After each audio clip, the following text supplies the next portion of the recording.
So can you legislate innovation? I mean, you're talking to lots of foreign governments, you're talking to people here in the States. Can you legislate innovation, or is it just something that needs to happen? Well, the answer is yes and no. And the yes part is that governments have definitely a role to play in innovation within their local social environment. Now, there's a big philosophical discussion about is it the invisible hand or is it enlightened government and philosopher Well, what do you think? I think that the answer is government definitely has a role. The U.S. is one of the few places in the world where there's almost this quasi-theological debate around the invisible hand, leave it alone, government doesn't know anything about innovation, let it bubble up. Or it's anti-innovation, government actually slows down innovation. Get out of the way of talented people and let them do their thing. Well, that is fine in terms of idea generation, entrepreneurship, and I'm the last person to want to put obstacles in front of creative entrepreneurial people. But government, by definition, has a role in every society because government funds research, government sets education policy, government does procurement, and procurement can be dual use or triple use so that you can, for instance, as we've done, spend gazillions of dollars on national defense, but also wind up having GPS and fundamental radar, sonar, Kevlar, and things of this kind that have fundamental value within the economy. So the other thing is that, to me, innovation, when you look at it at a society level, has to be about something. There are probably 50 countries in the world now that are actively pursuing innovation, not just talking about it, but actually investing billions and in some cases trillions of dollars. And the trillions there's only one country right now that fits that category, which is China. But China has published a new 5-year plan, and the stated amount is $1.5 trillion to invest in an array of sunrise. That's only about $1,000 a person, but well, that's right. On a per capita basis, it's pretty modest, and also they can afford it because a lot of that money came from sort of balance of trade issues with the U.S. But the fact of the matter is they've decided to fill every innovation opportunity space that one could think of. So next generation vehicles, green technology, next generation computers.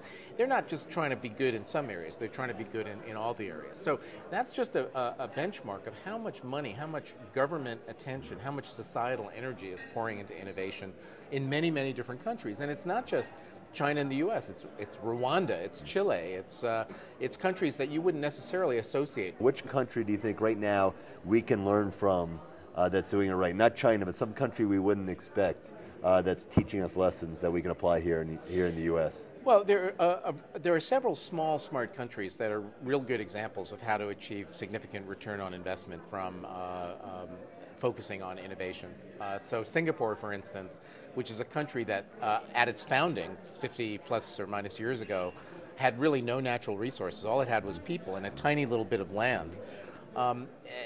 Is now a country which is roughly the size of Chicago, that is vying to be a major player in 3 sunrise areas: clean tech, digital media, and life sciences. Well, how have they done that? They've taken what for them is a significant amount of capital, but from a U.S. perspective, it's not that much. I mean, it's a week's worth of the budget for wars of choice, for example, and they've used that to create a life sciences industry that is at scale not that far off from U.S. assets like the National Institutes of Health. So the Biopolis in Singapore is on track to having 7,000 PhD scientists, and IHS 10,000. But Singapore is the size of Chicago, right? So it speaks to the non-linearity of innovation too. Singapore also has policies, tax policies, and regulatory policies. Yes. So how much of it is investment, and how much of it is environment in terms of spurring innovation? Well, it's investment, it's environment, it's also talent policies. So, first of all, Singapore, like Finland, like other up-and-coming innovation nations, focuses a lot on public education.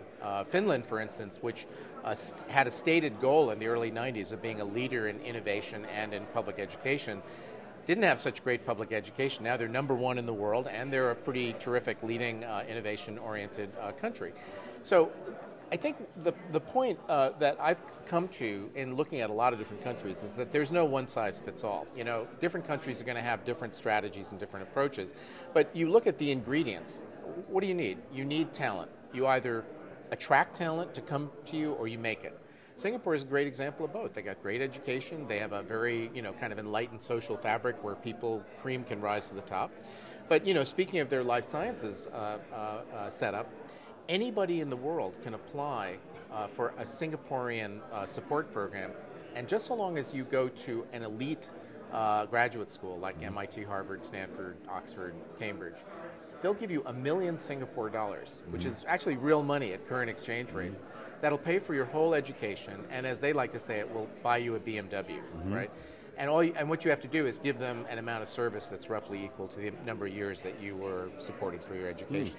And their motto in the life sciences area is, if you are a world-class life scientist, you are a Singaporean. This is open to anybody in the world. Wow. Right? Similarly, they set up a $500 million digital media fund, and it's been open to every academic center in the world. So if you've got an interesting digital media project, you can apply to the government of Singapore. So that's about building bridges inbound. Well, right? in some ways, it's exactly the opposite of our current, immigration policy, where it's hard to get a student visa, and it's much harder even to stay here once you've got your degree. So people come here, we educate them really well, and then we ask them to leave and make it impossible for them to come back.